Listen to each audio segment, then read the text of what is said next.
Namaste, Adab, Sister Akal. Those who don't know me, this is me Alice Raj and welcome back to my channel Small Steps Towards Bigger Dreams. तो जैसे कि आप heading पढ़ सकते हैं rules of balancing any chemical equation.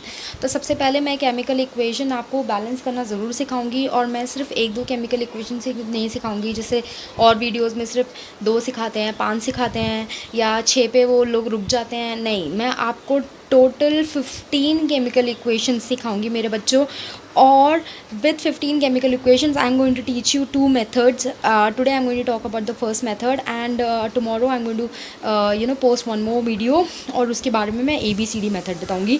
and both the method, ABCD method is the best method, trust me children. और ये वाला मेथड जो है, जो first hit and trial method है, ये भी मैं आपको बहुत ईजिली आपको कैसे करना है वो सिखाऊंगी, ताकि आप सिर्फ हिट एंड ट्रायल में ना लगे रहो, आप एक्चुअल अपना वक्त जो है दूसरे साइंस में कर सको। केमिकल इक्वेशंस बहुत ईजी होती हैं लेकिन बहुत ट्रिकी होती हैं, बच्चों को समझ में नहीं आती हैं, उसमें बहुत ज़्यादा टाइम लगता है बच्चों को करने के लिए। तो मैं आपको मेक श्योर करूँगी कि आप जो है मेरे साथ आप प्रैक्टिस करो। 15 इक्वेशंस और नॉट ईजी, और मैं और भी इक्वेशंस फाइंड आउट करने की कोशिश करूँगी, अगर मुझे मिलती हैं तो आई विल पोस्ट। लेकिन क्या कहते हैं 15 इक्वेशंस में आई विल मेक श्योर कि आप मेरे साथ प्रैक्टिस करो और आपको मैं हर तरीके से समझाने की कोशिश करूँगी। सबसे पहले आ जाते हैं रूल्स पे।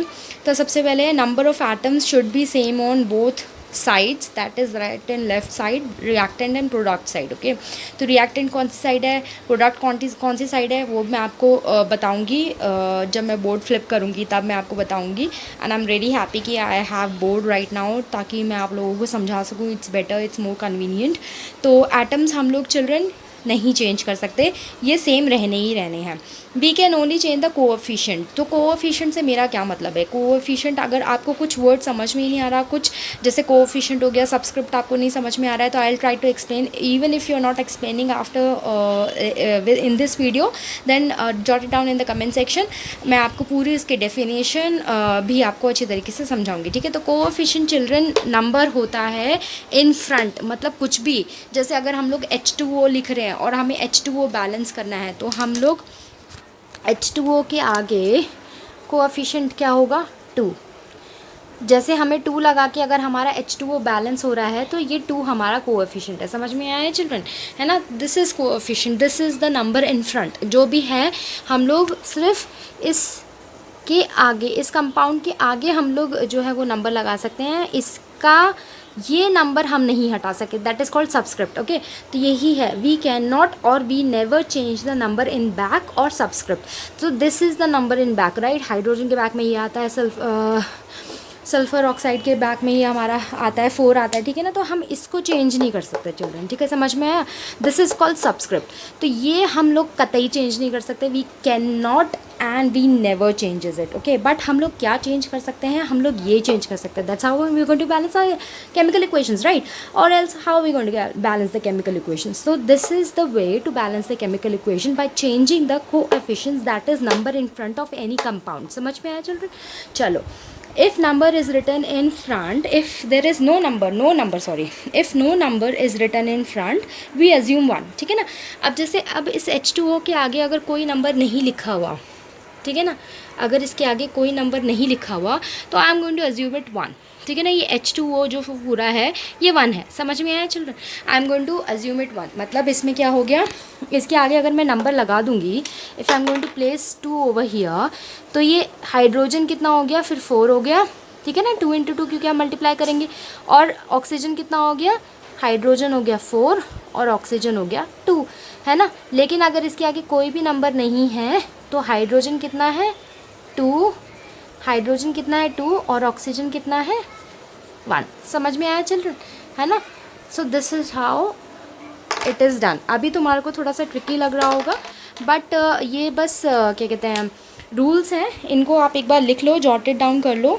आई am keeping my camera study so that you can jot it down. आप इसे जॉट इट डाउन कर लो, लिख लो, और जब मैं समझाऊंगी तब मैं आपको बताऊंगी, ठीक है ना। If we have any poly atomic ion, we consider it 1, ठीक है ना। And we do not separate it, poly atomic ion कौन सा हो गया भाई? तो पॉली एटॉमिक आयन हो गया NO3, ठीक है ना, NO3 हो गया। I am sorry with my pen ink. SO4 है ना, तो SO4 ये पूरा है, NO3 ये पूरा है, ये अलग अलग नहीं है। समझ में आया चिल्ड्रन? ठीक है ना। तो ये पॉलीएटॉमिक आयन है। अब पॉलीएटॉमिक आयन क्या होता है वो भी मैं एक अलग से वीडियो में लूँगी, क्योंकि वो भी एक अच्छी खासी लंबी वीडियो है, तो मैं इसमें नहीं वो लेने वाली, इंक्लूड करने वाली। पर पॉलीएटॉमिक आयन करके कुछ आयन्स होते हैं, उनको हम जो होता है वो एक ही में लेते हैं, उनको हम सेपरेट नहीं करते कभी भी। हमारे को बस इतना समझ लेना है, हम लोग जो है वो कोएफिशिएंट ही चेंज कर सकते हैं, हम सबस्क्रिप्ट नहीं चेंज कर सकते। समझ में आया? हम सबस्क्रिप्ट कतई चेंज नहीं कर सकते। अगर नंबर आगे जो है वो नहीं लिखा हुआ, that means we are going to assume it 1, ठीक है ना। और ये बहुत इजी कर देता है if you are following this rule. Try to balance the hydrogen second last and oxygen last में। मतलब हाइड्रोजन को सबसे मतलब अगर तुम्हारी इक्वेशन में if hydrogen is over there then just forget about the hydrogen and oxygen for a while till the time you are balancing chlorine and aluminium and argon and this and that and barium and boron, जो भी वहाँ पे है ना, sodium जो भी है। After balancing everything, hydrogen should come second last, oxygen should come last. If you're doing in this way, it will make your equation balancing point very easy. ठीक है children? And always start with a smaller number or ratio to balance the equation, then go to the higher number. ठीक है ना, higher number or higher ratio. मैं ऐसे क्यों बोल रही हूँ, अगर आप एकदम से 10 पे पहुँच जाओगे and if you start balancing your equation with 10 तो आपको बहुत मुश्किल पड़ेगी चिल्ड्रन, ठीक है। But if you start balancing your equation with 2 you might have a very good this thing what you can say hold on your equation, और आप इसे जल्दी फिनिश कर पाओगे। आई रिमेंबर मेरे स्टूडेंट्स को जब मैंने क्या कहते हैं बैलेंसिंग इक्वेशन सिखाया था, then what they did, I told them to start with the smallest number, but that point they forget this rule, they forgot and they started balancing their equation with 10 20, एक ने तो 24 पे पहुंच गया, ठीक है। 3 लोग थे मेरे क्लास में ऐसे, and it they literally quit, और उन्होंने वो 3 मार्क के क्वेश्चन जो थे वो बिल्कुल छोड़ दिए, क्योंकि it was an internal and external में भी हुआ था। जब एक बार हुआ था ऐसे तो इंटरनल एक्सटर्नल दोनों में भी वो छोड़ दिए, तो वो गलती उन्होंने करी, and now they remember this thing कि we should have done this thing.